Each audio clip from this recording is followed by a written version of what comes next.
Hello, everybody, and welcome to Compassionate Conversations. I'm Tanys Coughlan from My Place Home Care, and I am joined by my co-host, Heidi Gagne, also Hello. from My Place Home Care. Thank you for joining us this morning as we have someone who I am honored to call a very good friend, Jennifer Jurkofsky. She is a psychotherapist with many talents. Um, and we're going to have a conversation about a bunch of mental health stuff today. So that's Yes, what we're we are. talking about. We know how I am passionate about mental health and talking about it and getting awareness out for everybody. And so very excited to have Jennifer join us today. Awesome. And we thank you all that are watching as well. Thank you for joining us, and feel free to ask questions if they come up for you. Okay, thank you. Jen, why don't you tell us a little bit about yourself and your journey with the psychotherapy and all of that? Sure. Well, first, thank you so much for having me on. My journey with mental health. So I started in the field of mental health over 20 years ago. And I started off as a social worker. That was my undergraduate degree. And I worked in mental health through recovery. I worked in forensic intensive recovery programs. I've worked with children and youth, and kind of everything in between.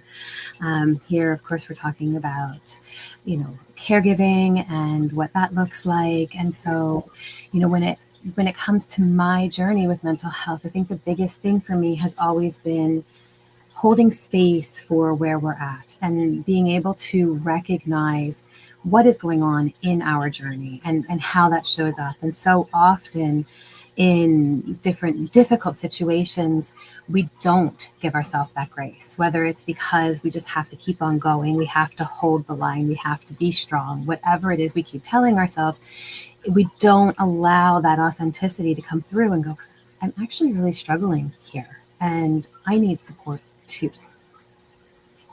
Yes. And that is a huge topic. That is a huge thing to remind yourself that it is okay to ask for help. Mm-hmm. In my mental health journey, mine was about 3 or 4 years ago, and I realized I'm going to crumble. I'm going to lose everything that I am if I don't find somebody that can help me to talk, because I was the pillar, I was the rock, I was the shoulders. I held my entire families together in their mental health journey. And yeah, and it's hard to ask for that help. It's hard to take that step. Especially when we're used to being that rock. Yeah, I the think many fixer. times, I was going to say women, but I really think that it's both. There's usually one in a relationship that Mm-hmm. tends to be that kind of stronger person, in terms of, okay, we're going to go this way. It doesn't mean, not in a controlling way, but just that No. that sort of guide. And I think when that person has um, stress or is dealing with stuff on their own, it does really affect like the family unit. Oh, um, it does. I think that's it's a great topic today for that. Mm-hmm. I think so. Yeah. Well, and even without getting into specifically caregivers for people who are going through dementia symptoms and things like that, just that emotional load that can come from being the decision maker. Yeah. Yes. It's, that in itself can be a burnout that we experience and having that overload. And so even if, you're saying, well, okay, I'm here, but I'm not really caregiving for anybody, this still really can apply in the sense of really checking in with yourself, taking your own temperature. Where am I at? What is my capacity? How full is my bucket? Right? Yeah. Do I need to take that time to refill for myself so that I have more to give? Is my bucket full of holes? Am I giving too much all the time? Yeah. And the more that we check in with ourselves, the more we can take care of those things, actually, the better we're going to be at giving and providing for others. That's right. And advocating for those that we love and ourselves. And it's everyone, I'm sure everyone's going to get at this point. It's going to reach that point at some point in their life where they are tapped out. They have no more room in their bucket. Their bucket is full of holes. It looks like eat. I have no spoon to give to anybody else. My bank is empty. So many different analogies for being completely worn down. And discussions like this, I hope, help highlight it and make people think, yeah, it's okay. I can keep that spoon to myself. I'm allowed to make sure that that spoon is, I have one spoon left for me, because without that, what are you going to do? How are you going to eat? You know? And so I do find it, I like how you were referring to this as your journey, as our journey through life, because we also refer to that when we're talking about people living with dementia.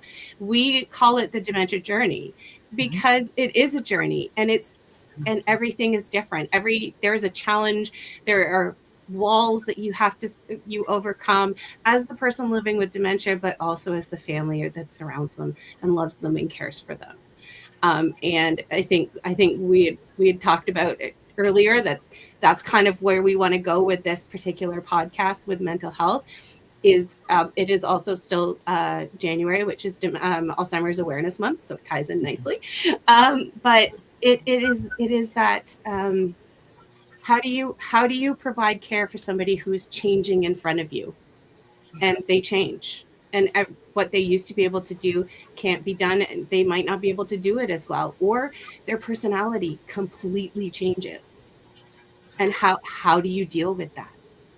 Well, and there's a grief component to that, because That's right. you're losing an aspect of that person, or you're losing the person that you used to know. Sometimes they can become a completely different person. It could be they might have been a comedian all the time and made you laugh so much, and suddenly they become serious. How do you deal with the fact that you've lost the component that attracted you for the first time to this person, and now it's not there? How do you work through that? So, Jen, how do you do it? Enlighten us and fix everybody. We can go here. I think on one end, I'd love to look at what is actually happening for the dementia journey. And the more that we understand how to meet them where they're at, the more it can help us with the process in that caregiving space. But then also, we were talking just before about pre-grief that comes up, and what does that look like? And with dementia, it's an ambiguous loss, because there isn't a clear finish line in terms of having closure or clear ending, because we always are in this place of ongoing uncertainty. What's next? Who am I going to meet when I go in there? What is this going to look like? And so, because dementia creates this ambiguous loss, the caregiver, the family member is going in, and the person that, as you're saying, that they knew is there, but is also not there at the same time. And within us, that causes a lot of dissonance. We don't know how to manage that sometimes, right? This person is still physically present. I haven't actually lost them. They're not gone. And yet, because they are psychologically different than who they were before, we're constantly having some layer of chronic grief that is happening. And, when we talk about trauma, there's this unresolved mourning that often happens, that keeps our nervous system constantly activated. And it is so important that we name it, that we hold space for it, that we acknowledge it, and that we allow it to have its process. So often people will go, well, no, it's okay, or it's not that bad yet, or, I'm handling it fine. But the more that we can actually be present with it and go, yeah, it's hard. Yes, I'm suffering because this keeps coming up inside of me. Yeah. I love them and I want to be there for them, but I don't know who they are anymore. And I think guilt comes. Exactly. Exactly. Right. And then there's shame. Because I'm feeling guilty and I'm frustrated, or I'm angry at the situation, or I'm angry at the disease, or whatever it is that's coming up. We have to be willing to face it. And that, I think, is some of the hardest. That's the hardest transition, right? Yeah. Be able to go, I'm hurting. I'm hurting too. So we were running a dementia learning and conversation series, which was open to caregivers of their loved ones who are going through the journey of dementia. And on our last day, our dementia nurse who is doing the training, she's been on our podcast a couple of times, her fiance joined us on the last day because his second wife, she is currently in a home with dementia, and he shared his story. And what caught me off guard, because I've spoken to him a few times and he has mentioned her, but he basically said in front of a room, well, there wasn't that many, it was just maybe 5 or 6 of us, but he said, up until yesterday, talking about this would have made me cry. I would have been very upset. And I don't know why, but for some reason today I'm okay and I can talk about it. And I just thought that was really powerful. I mean, her journey started in 2013, I think. And, here we are in 2026 and she's still a part of his life. And it's just, I was like, man, all that time and everything that he dealt with and everything he had to do for that he still does for her. And it wasn't up until that day that he was like, okay, I can talk about this. Yeah. I was like, oh man, that would have been hard. And the tough part about grief is he could talk about it that day, but maybe today he might have more difficulty again, right? Because it's not a linear process. No. Grief is secular. And so when we talk about cyclical, circular, yeah, you know what I'm trying to say. Right? So we talk about stages of grief and, we present it as, okay, we're going to go through the stages, right? Denial, anger, bargaining, depression, right? And we keep going, but it doesn't work like that because it's, they're around a circle and we're kind of like boom, boom, boom, boom, boom, boom, like a pinball, right? Within that thing. So one day you might have acceptance and the next you might be back into depression and then you might start bargaining again and then you're going to go back to denial and then you're angry and then you're like, okay, fine, I accept it. And then you're bargaining. You know what I mean? Like it is very much, where it's not one phase and then, okay, I've resolved that and now I move on to the next phase. It's layer after layer of going through each of these. That is the actual process. Right. And it's worse with dementia because the person with dementia could, so their memory is a little off, right? But then something could happen and suddenly they're always angry. And there's one thing that anyone who has any experience with being with somebody with dementia is you're always the one at fault. You always have to say, I'm sorry. And that is going to wear at you. 100% it's going to wear at you. Even when I say it in our training sessions or anything like that, like, I'm like, that sounds ridiculous because I can't always say it's my fault. That's against my nature. Like, no, I'm not always wrong. No. But that's what you have to do because you're not going to win that argument. So again, you get to this stage where something happens and your response is, oh, I'm really sorry. I didn't mean to make you feel that way. And then inside you're like, okay, so here's another change. And you're going to go through that whole grief cycle all over again for this one specific change. And that's exhausting. And that's difficult to hold inside. Absolutely. Absolutely. Because it is this repetitive responsive grief. So every time you feel like, okay, I've reached acceptance, then a new decline happens, right? And a new experience comes in and it pulls you right back into the cycle over and over again. And this is another piece of that ambiguity because you don't know when that's going to get triggered again. You don't know how that's going to get triggered again. And so your nervous system is hypervigilant. And this is where we end up with chronic stress and burnout and compassion fatigue and all of the health issues that can come along with caretaking. Yeah.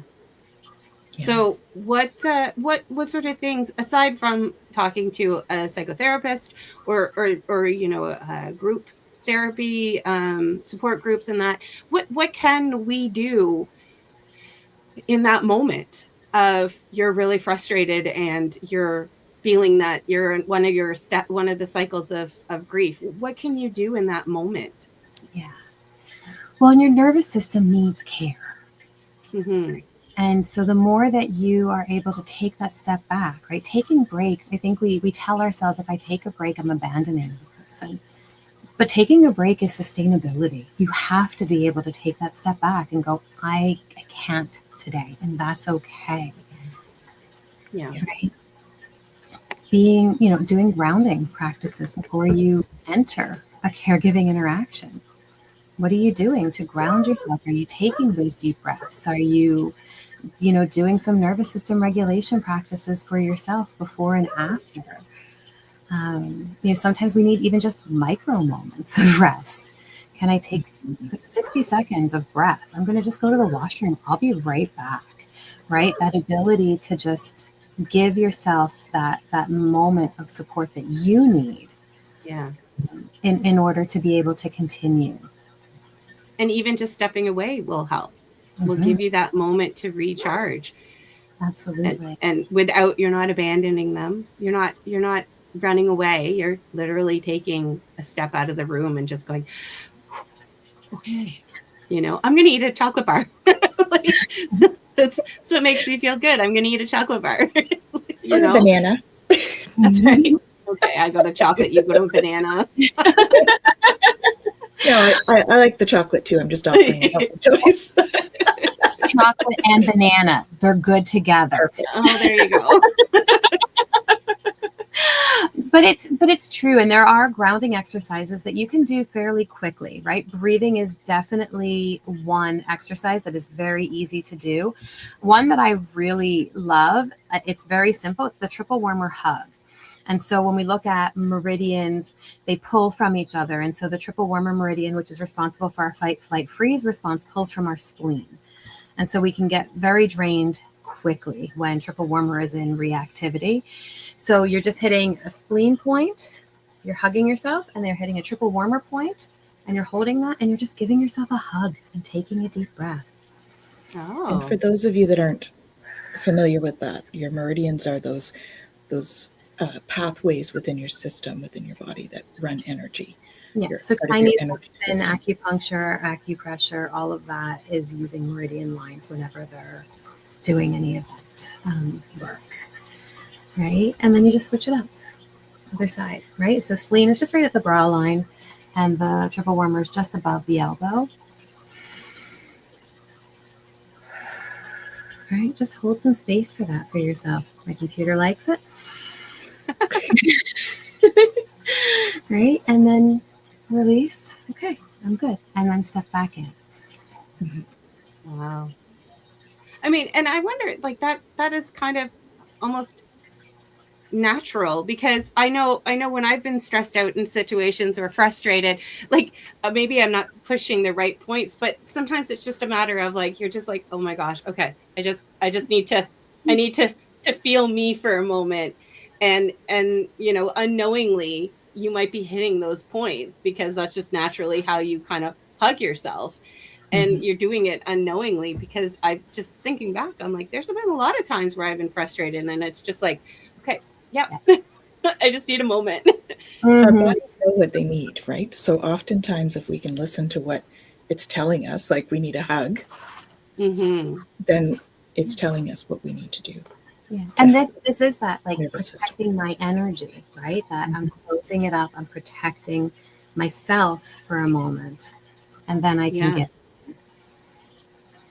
Oh, it's so exhausting. Here's a question about that. Does that help drain the limbic system?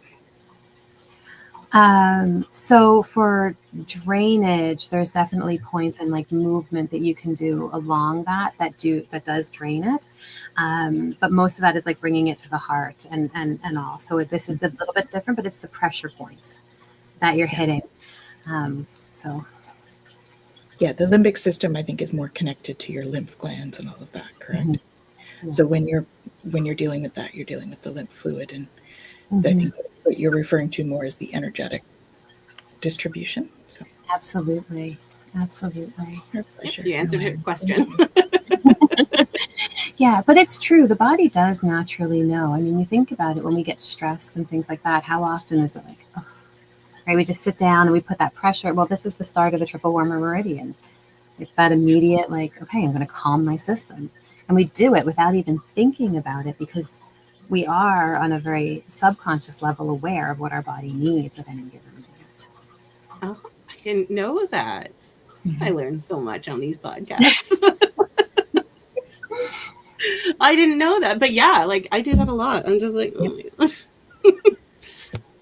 I mean, it's better than banging your head on the wall.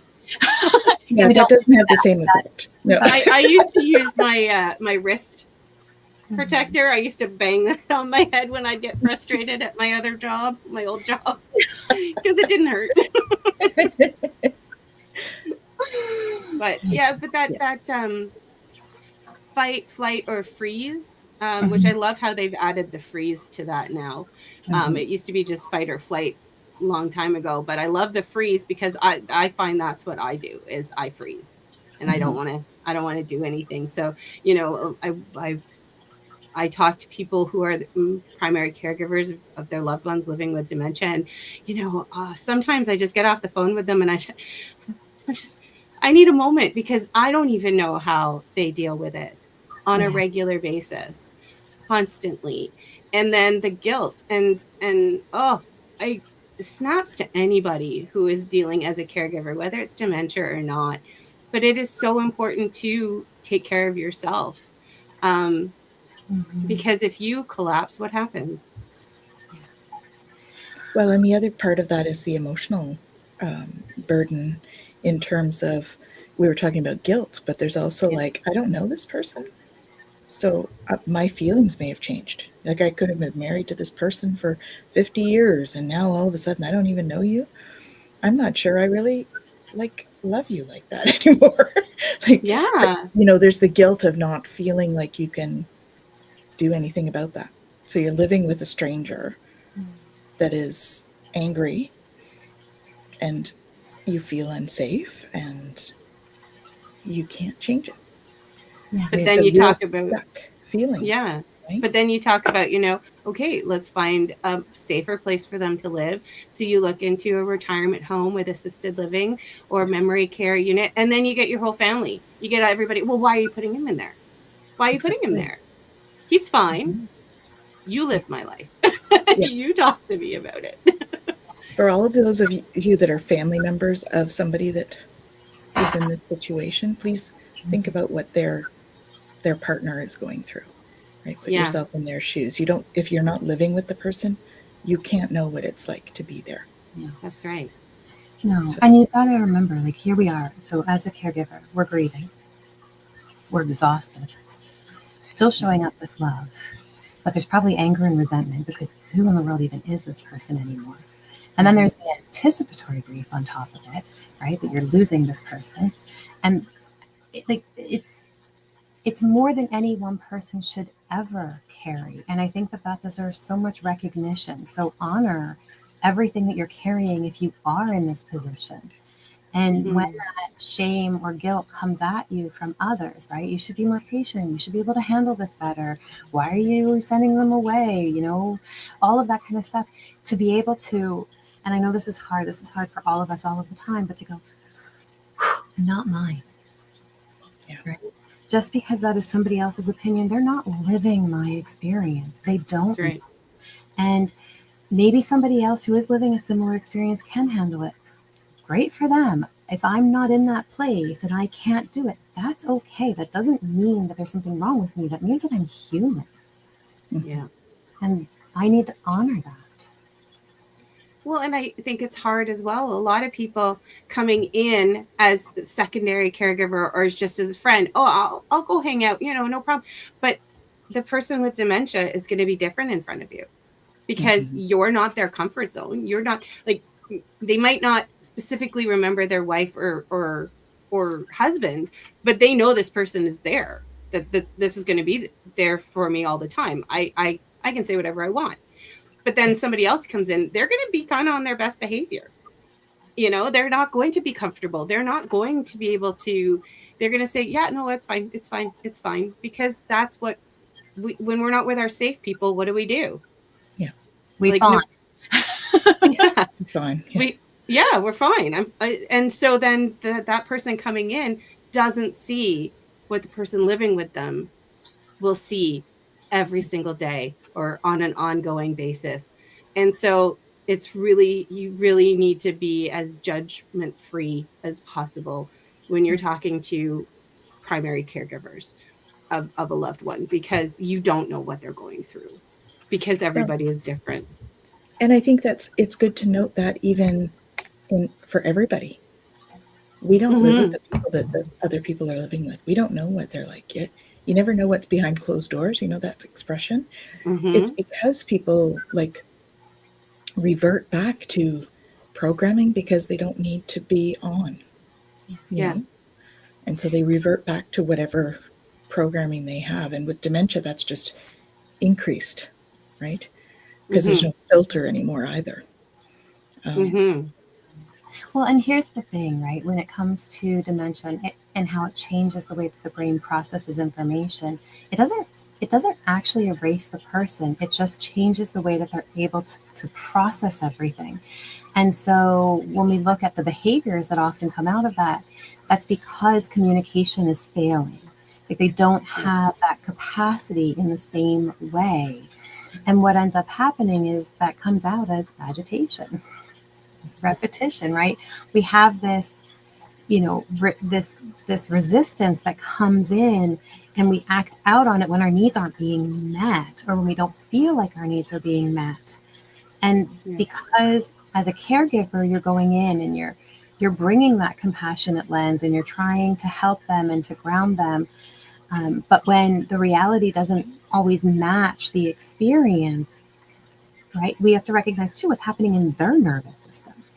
Because they're still experiencing the responses within the body.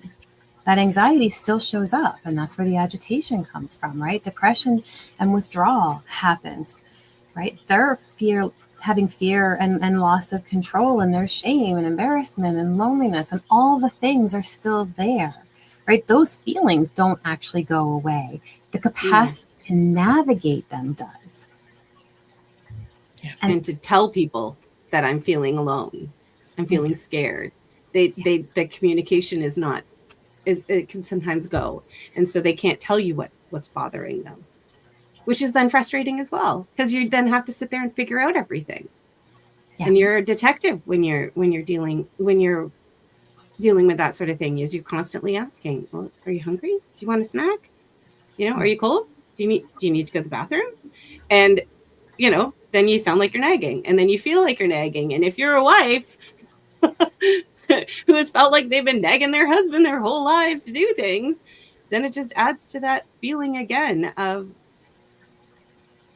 so I think this is the other frustration piece when it comes to, as a caregiver, what can we shift in ourselves is I don't have to always try to figure it out. Sometimes it is okay for me to just go and sit and be a familiar energy. Right. If I can just go in and be calm, have a steady tone, hold that space so their nervous system can regulate with it, maybe that's all I need to do. Is just stay calm. Right? We say that a lot too. Yeah, but as caregivers, right, we do. We want to go in, we want to fix it, we want to hold the space for all the things. And then we're carrying that massive load. But instead, if I can just go in and go, okay, I'm just going to sit with you today. What do you want to do? Right. Talk about something? Do we want to, whatever it is, but just allowing for that calm regulation can sometimes be the most impactful thing that we do. And I mean, that relates to any situation. Like if you come in with your shoulders tense and you're raring to fight about something, you're going to fight about something. It's going to happen because that energy is just being thrown around by you. And, somebody's going to snap it up and go, yeah, I have the same energy. Let's go. Which is never a good thing. And unfortunately, as a caregiver, you also generally have to be the one to remember to remain calm and to take that moment and take that breath. Absolutely. Yeah, because that's not their process. That's not their mental process. And that's also hard to accept, though. Yeah. Especially when somebody was so even keel, you know, they were always the calm person. You're always the one that got riled up in your relationship, and you were the one would arrive guns blazing. And now this person is doing it. And you're like, oh, I have to be the calm one. Yeah. Which is hard again, and accepting that and changing that is also difficult. Yeah. And this is where pre-loss and anticipatory grief are also really, really important to hold space for, because if we're grieving, we're not showing up the same either. And so because with dementia, the families, caregivers are grieving long before the physical loss of the person, we have to recognize the impact that has on us, and then how we show up as well, right? It's not, so often we focus on, well, they're changing. Yeah, but so are we. And we have to recognize and honor that as well, right? Because now we have a loss of shared memories. What we've bonded over before may not be there. As you were saying, familiar roles, right? That might not be what's happening anymore. And so, we're grieving that every step of the way. And if we don't recognize the grief that we're holding and how that comes, we're not going to recognize the triggers that happen by the small changes. Every time our nervous system takes another hit because something else has altered. Yeah. Well, and the roles, like you were saying, Jenna, it's like you're all partners, right? And then all of a sudden there's this other role introduced, and it's only small. And then the partner thing starts to shrink, and this caregiver role takes over everything. And that is a huge shift in dynamic. Yeah, right? Absolutely. In roles, in duties that you need to perform in the house, in, how you show up for the rest of the family. Maybe you were not the one that did all the, family gathering organizing, and now you have to. And really, if we don't have that as a skill, it's like a whole nother skill building that has to happen as a caregiver too. So added to all the grief that you're having, you're also having to build new skills, new capacity to do these other things that the other spouse might have done, or the mother or father, whatever the case may be, right? Whatever that other person, we all play a role in our household. So whatever role that is, you have to learn that other person's role. Well, if you think about what it's like to go to a different job, and all of a sudden you're learning all these different roles and how tiring that is. You add that to the grief of the diagnosis and where you're going and what that is going to mean. That's overwhelming. And then if you add on to your own health, you develop health issues, and you're caring for this person, and now you're not doing well. You injured your hip, you broke an ankle, and suddenly now you're dealing with everything and more. It's exhausting. Again, snaps to anybody who is in that position. And I mean, we get a lot of calls from people, okay, my dad has dementia. My mom's been taking care of him. She fell. She's now in the hospital with a broken hip. We need help. Yeah. And that is not an unusual call for us. It's not an quite unusual common, call at all. Actually. Yeah. That is, it's, my parents, my dad was taking care of my mom. And now he's not doing well. He's in the hospital. What do I do? It's devastating to hear, because how do you plan for that? And that takes a toll. And I think this is such an important piece for everybody, because families often grieve quietly, right? They feel, because there's this confusion, and it's like, okay, I'm grieving somebody, but they're still here. We need to take a step back too and just recognize that grief is not just about like death, right? Grief is whenever there is meaning, connection, identity, any kind of change or shift that is not what we want or what we hope for or our expectation. Anytime that happens, there is grief involved. And we need to recognize that. And so here you are with this, and sometimes it is quick, right? We know sometimes this can progress very quickly, but a lot of the time it is gradual. Mm-hmm. And so every time there's a new goodbye, there is another layer of grief that comes out. And because there's also this part of us that maybe feels guilt or shame, like I'm grieving and they're still here. I shouldn't be doing that. I shouldn't be feeling that way. You know, we oscillate now between numbness and overwhelm. Overwhelmed. Our Yeah. nerves can't keep up with this. Right. And so there's this confusion that happens within the caregivers and the family because they don't even know where anything is, and they don't want to make the call to, you know, send their family member into a home or supported living, but they also don't know that they can keep them safe where they are. And there's, you know, I think that the biggest thing in all of this is naming it. Mm-hmm. Right? The more that we are open and communicative about where we're at and what's happening, and we hold space for that, the easier it is to be able to navigate it. It doesn't make it easy, but it lifts that burden a bit because we're not suffering through it alone. Right. Right?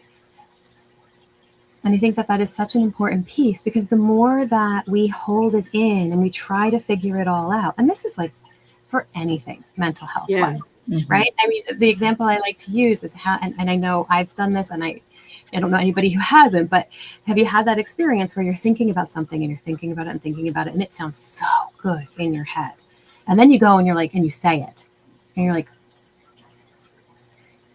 that sounded a lot better in my head. I'm going to have to rethink that.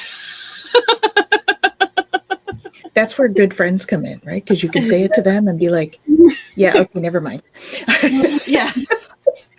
Oh no, I just heard what I said. Yeah. Not a good choice. Sorry, never mind. That's an inside thought. Right. But there is that beauty in the moment that we voice it, we actually face it, we confront it. Right. So if we're in a place where we've been, you know, we're having this dissonance, we're having this guilt and this shame for feeling this grief and doing that, you know, and not knowing what to do and feeling like we should talk about it, voice it, don't hold it in. If I could leave you with like one major thing, and I know we still have time and we're not going anywhere, but yeah. But what's really coming up is just talk about it. Find somebody in your life, in your experience, who can hold that space for you where you can go, I don't even know what I'm feeling right now. And that's okay. Yeah. I cannot express how important it is to have that person or persons. I am so lucky. I have 2 girl groups that I have, and both of them I can verbal diarrhea. This is what I'm feeling. I don't know what to do with it. And, you know, and a lot of them will be like, okay, are we figuring things out? Are you venting? Are you just need validation? Do you need validation? What are you looking for in this? And, you know, sometimes it'll be just like, I need to get this out of my head because I don't know how to, it's spinning in every different direction in my head. And each scenario is getting worse and worse. And it's not going to happen this way, but I need to get it out. And so having those people that I can talk to about absolutely anything, is amazing. And I know I'm very lucky that I have my two chat groups that, you know, we all hang out at different times, and I love it. And I love being part of that group because I've had friends text and in a message going, okay, anyone want to go for coffee? And you're like, yeah, I'll figure it out. Yep. Because when that call is made, Yeah, they're asking for help. So yeah, I will make it work. You know. well, and I think it's important what you said there about asking, you know, what is it that you need from me today? Yeah. Right. Because sometimes it is just that holding space. I'm just going to be here and, you know, listen with a compassionate ear, non-judgmental. And other times it is like, it's okay, girl. You got this. Like, Yeah. it depends on the day, right? So Yeah. I think it's important. And sometimes if you don't know, you just need to have someone that's just going to sit with you until maybe you do know. Yeah. And that you can voice it, because sometimes we can't right away. That's Right? It's very true. And being able to talk, and even if it's like if you're a kid and you talk, what is the talk phone, the help phone for kids, where they just need to talk about something. And then, they have that for adults too. And, just sometimes getting it out and verbalizing what you're feeling can release so much, and allows you to actually start to think a little clearer. Well, and having a psychotherapist or a counselor is also an important aspect, because that's somebody who, they have no vested interest in your life. Do you know what I mean? They're not there to judge you. They're just there to, like, you can say anything and it doesn't matter, right? Yeah. And then they can also give you the tools that you need. Yes. To help yourself move forward through it. And having that free space to talk. Yeah.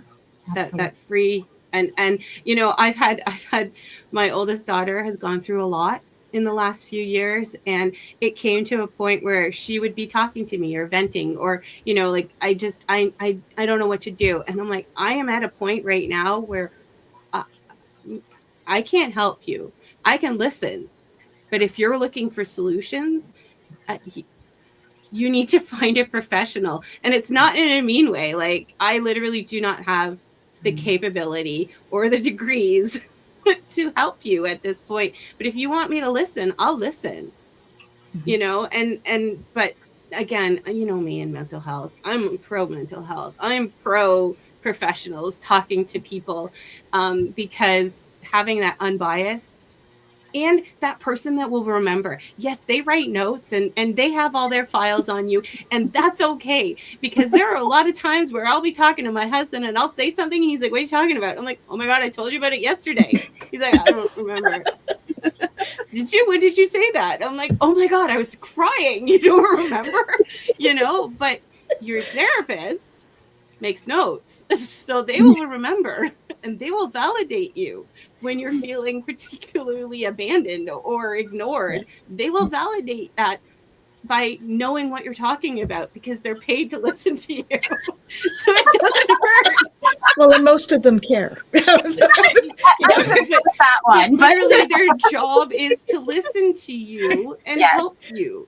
Yeah. So you're getting that, that is, and some people just need that. Some people need to know that safety, that somebody is listening and remembering, whether they write notes or not, or however they remember, they do. Because my therapist, I've said something and she's like, oh, okay, so like 6 months ago when you said this, I was like, oh, okay. Like, I don't remember 6 months ago, but yay for your note. But and that is important to a lot of people, of feeling heard. Mm-hmm. Well, and you can celebrate your successes with them, right? Because that's right. That 6 months ago, you're looking at what you said 6 months ago versus what you said now. And you're like, hey, look at that progress. Look how great it is. You can do that as well. And that's when you deserve the Yas Queen. Yeah, exactly. Well, and the other thing that you were saying, about telling your husband, you don't get the same emotional reaction from a psychotherapist, right? Whereas if you're telling your spouse or friend or whatever, there could be an emotional reaction if it's even remotely related to whatever your relationship with that person is. Mm-hmm. Right? There might be an emotional reaction. Whereas when you have a counselor or a psychotherapist, they're not having that, because they don't have the vested interest that your peers do. Mm-hmm. That's right. So, well, it's great Jen, we took over your conversation about what you do. But it highlights how important it is to, if you are at this stage where everything is insurmountable, and no matter, I have a therapist, because no matter where I was, and I have great friends that are supportive. I have a supportive family, a supportive husband. I am very, very lucky in that. And even at that point, it wasn't enough. I needed more. this is the thing with therapy and mental health. And I love that mental health is becoming less and less stigmatized, but I do know that there is still a lot of stigma around it and all of that. But the truth of the matter is we all can benefit from just having someone to talk to that is outside of our day-to-day lives. Yeah. And so, if everybody in the world could have a therapist, that would be incredible. Mm-hmm. Because it would allow for us to really process what's happening inside of us and to have somebody who's willing to go, yeah, I'll walk that journey with you. Let's go. Yeah. And has the ability to guide you Mm-hmm. in a way that you're receptive to. And they'll take their time and they'll help you get to that point where, okay, no, I can do this on my own. I'm good. Mm-hmm. I say that to clients often, right? I probably have the only job where my job is to work myself out of a job. It's true. Yeah. Right? You're only successful when you work yourself out. So often I've had clients who go, yeah, but you know what? I'd like to just have continual check-ins, even if it's every few months, just because knowing that I have somebody that I can go to, that I can just share where I'm at or what I'm going through, who's going to be able to hear me, who knows my story, who knows where I've come from, right? And can hold that space for me and knows where I want to go. And so can say, hey, did you think about this? Or have you considered that? Or wait, what's that? That was from over here. Why'd you bring that back into your journey? What's going on there? Right? Like to be able to have that, that outside looking in kind of approach helps for us to go, oh, right? Like my pattern, I didn't think about that. That's interesting. Okay, now what do I want to do with that? Or you get that scope creep with patterns, right? They creep back in. Even though you've done the work, they could creep back in. They do. You gave up doing that when you were in counseling, and then all of a sudden you're like, yeah, oh, wait a minute. And we might not realize it. So the check-in is good for that. I can say, oh, there's that pattern again. Yeah. I had a recent mind-blowing experience with my therapist. I was good at a good place. I didn't need to see her for a year. I was very proud of myself. But then again, I started feeling patterns coming back, slightly different circumstances, but the patterns were coming back. And recently, like on our second return, she said something to me, and because I have this horrible thing of not feeling like I'm enough. Whatever I'm doing, it's not enough. I'm not enough of a friend. I'm not enough of a mother. I'm not enough of a spouse, daughter, everything. So it was literally the last 5 minutes of our session. And she's like, just because the outcome isn't always successful, it doesn't mean it isn't because you didn't do enough. And I was just like, are you serious? Like, I even have it on Post-it note on my wall. Like, I keep it with me because it hit me so hard. Yeah. And that is what a psychotherapist can do for you. They can pull out that kind of mind-blowing sentence. And she just said it offhand. Like, it was just like at the end of our conversation. And then we kind of went over because I started bawling. That's what happens when it really rings for you. Yeah. And like I was speechless for a good 35 seconds. And I mean, I've been doing podcasts now for a year and a half. We know I'm not speechless. We know I can talk. But I was speechless because I'm like, whew. And so I have it on Post-it note and I have it ingrained in my mind and I have used it.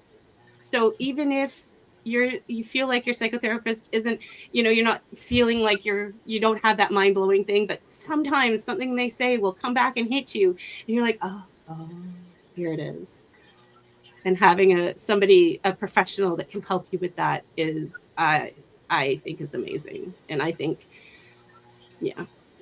I think what you guys do it's fabulous, and there needs to be more and compassionate souls that are doing it for the good of people versus just the money. Yeah. I mean, you should get paid for it. Don't get me wrong. Thank you. Absolutely. It's an energy exchange, right? Yeah. They put a lot of energy into it. So the energy exchange. But that whole thing about being seen, right? About allowing somebody to actually see you for who you are.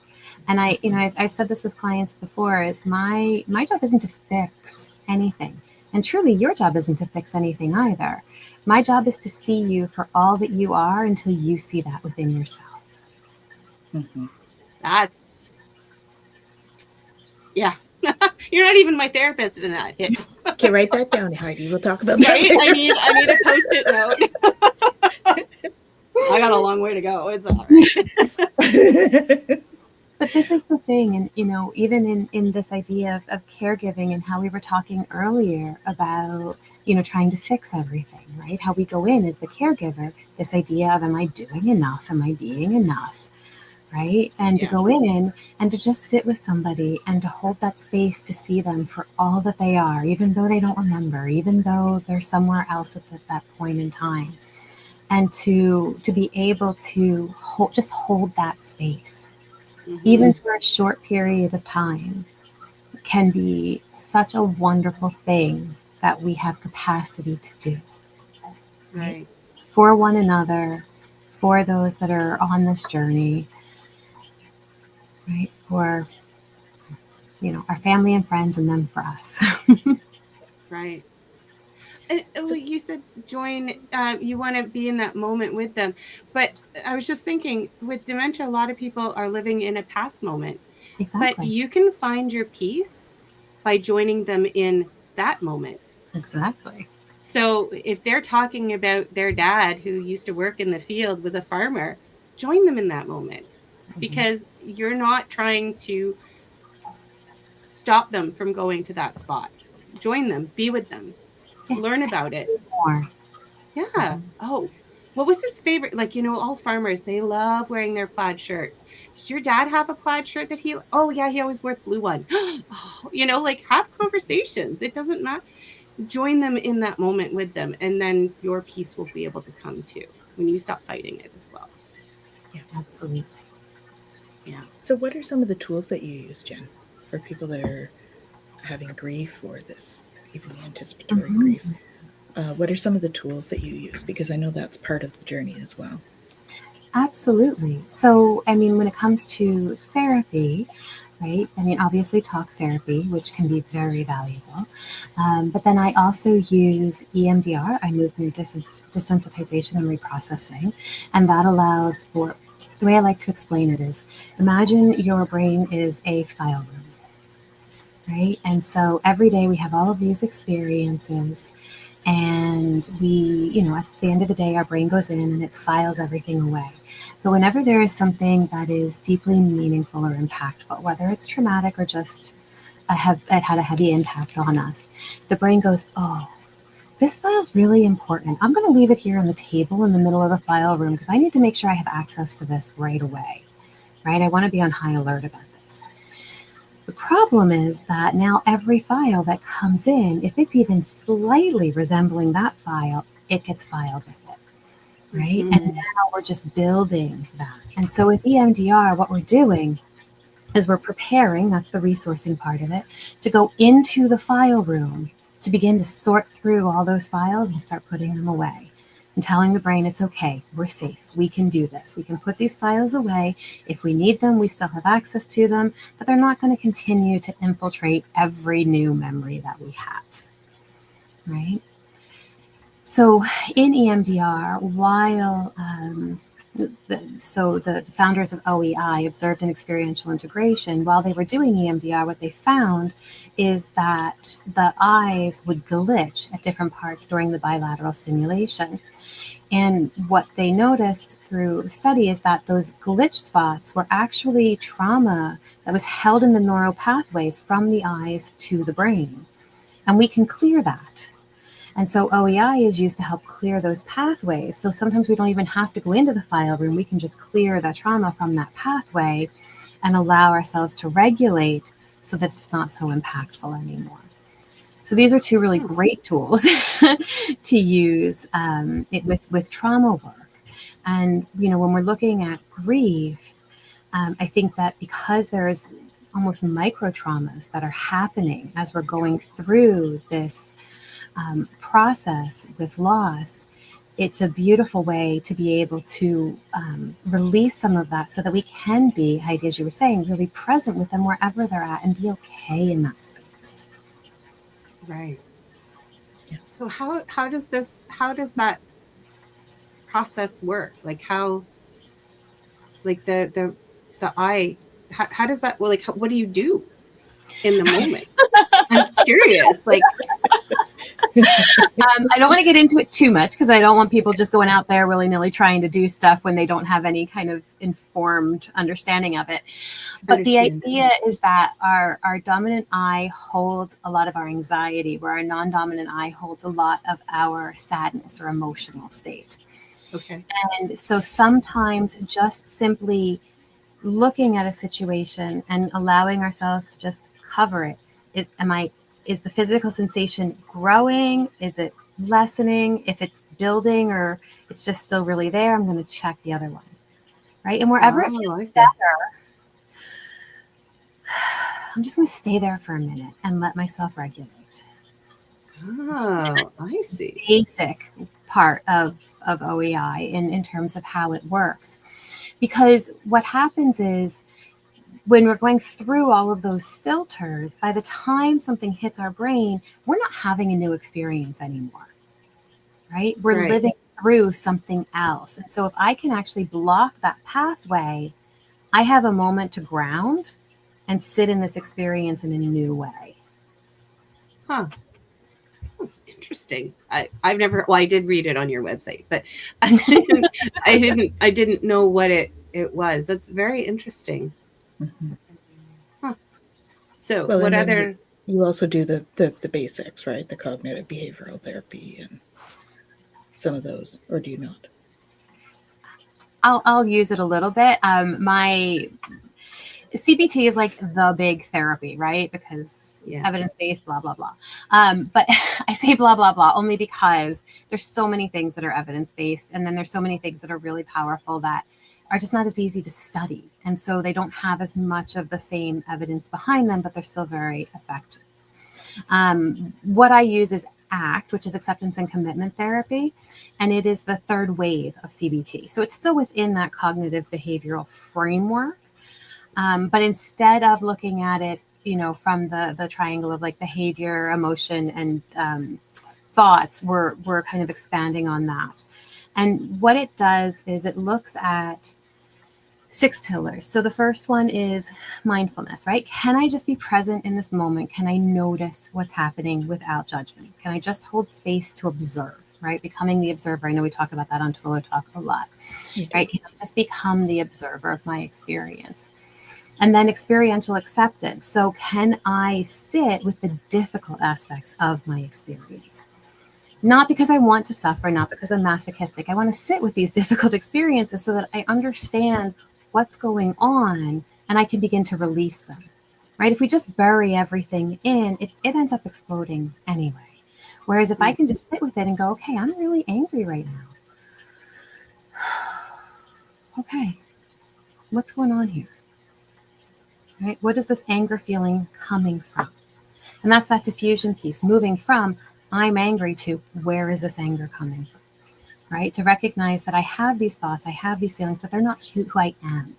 So how do I gain a little bit of separation so that I can be that observer, right? And look at self as context, like who am I, right? Am I enmeshed in this? Am I the observer? Who do I want to be in my experience? So we look at values and value-based action. What is actually important to me? Not what should be important to me, what people tell me is important to me, what is expected to be important to me, but what is actually important to me in my experience? And then how do I move towards that in my life? That's a big lot. One. Yeah, that's a lot to unpack. Yeah, but it allows... I could just like just the way you're describing it, I almost felt release just realizing that, yeah, that's possible to be able to do that, to step back and to just observe and figure out where, like Tanys and I, we've talked about this before of what's the why, what, where, who, when, and what and how, like let's figure this out. And then then you can kind of either move past it or work through it. And, you know, you don't have those 2 a.m. wake up in the morning going, oh my God, remember what I did when I was 21? Oh, that was awesome. Or not so awesome. Right? That was a sarcastic awesome. Well, and this is where beautiful somatic practices can come in for the nervous system, right? If you're having trouble falling asleep or wake up and have trouble getting back to sleep, anytime the body is activated, something like the basic exercise, which I know we've done on Twilio Talk a bunch of times, can be really helpful. Now, the basic exercise is Stanley Rosenberg with the Rosenberg Institute. I can show you where it comes from really quick, just because I have it right here. For those of you that aren't aware, Twilio Talk is a podcast that Jen and I do together on Mondays at 5 p.m. So it's accessing the healing power of the vagus nerve. And so he's I never get it right, but like a cranial sacral somebody. But he did all the studying so that I can just tell you about the exercise.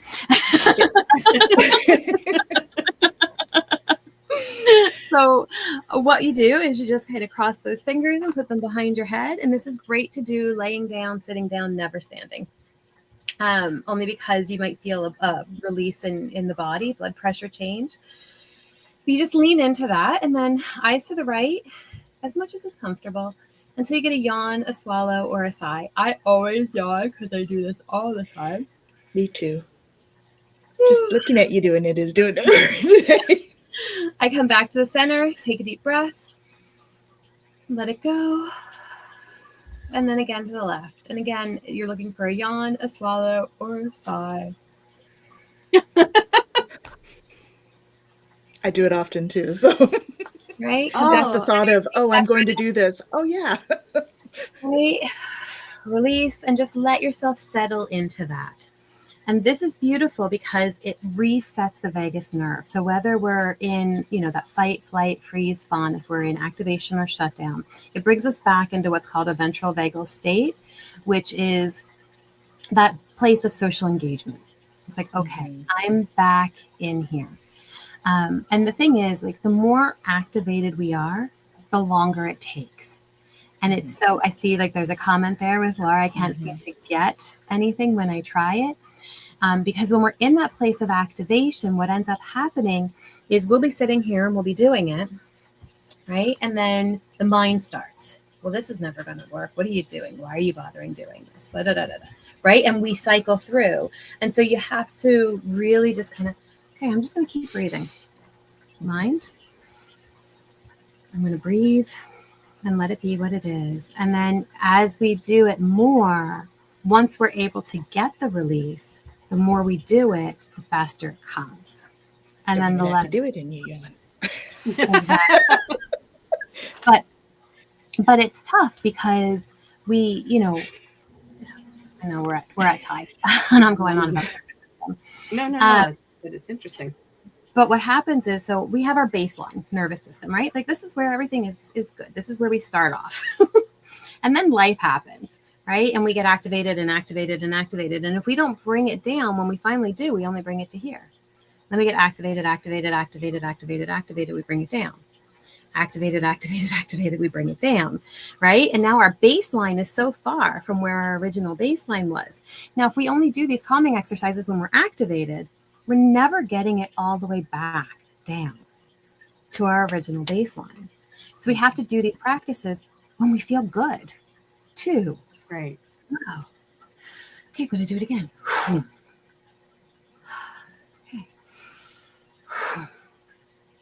Right? Until we bring ourselves back to that baseline.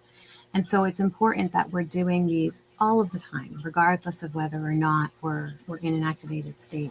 So I tell clients every night before bed, every morning before you get out of bed. Right? These are great times to do it just regularly to help keep the nervous system in check, right? I'm going to just check in with my nervous system, okay?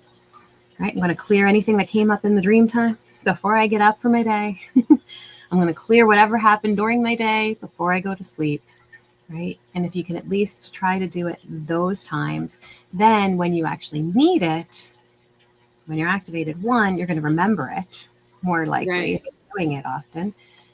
And two, it's going to help that much faster because your body's used to, oh, this is what we're doing right now. Right. Well, and how many times have you been stressed or activated and not even realized that you were, because it's so close to like your norm, and then all of a sudden you're like out of your own space, or you're somewhere where you realize that you're more calm, and you go, oh, I didn't realize how activated I was all the time. Yeah. So yeah. And that much more if you are in a caregiver role, like we've been talking about, because it is that hypervigilance and that constant state of when am I going to get the next call? And when is the next thing going to happen? And what am I going to have to handle? Right? You don't always realize how much you're holding. Yeah. exactly. Until you get to release part of it. And then you're like, well, wait, I like that. Let's do that Then again. you want to do it again and again. Yeah. Wonderful. Well, it has been such a pleasure, Jen, to have you. Thank you so much for coming and chatting with us today about all sorts of things mental health. And it's always awesome sharing the screen with you, as we do often. And thank you for sharing your expertise with our audience. Thank you. Absolutely. Thank you so much for having me on, and I really enjoyed this conversation. Likewise. I did too. Yeah. Always learn. Exactly. So don't forget to come and see Jen and I, and also Jen's, all of her links are in the bottom if you want to take a look at those, and follow and like. I do want to say before we go, because we're talking about the power of having somebody to support you. And I, in my practice right now, actually have 2 absolutely amazing student practitioners who are offering low cost and some pro bono spots. So if you're struggling and you're going, yeah, but I can't afford it, or I don't have insurance, or I don't, whatever is going on in your experience, please feel free to reach out. They have availability. They're under my supervision. So you're getting me through them. And so I don't think that anybody should just use that excuse of like, well, it's not accessible. Please feel free to reach out, say, hey, I saw you on Compassionate Conversations.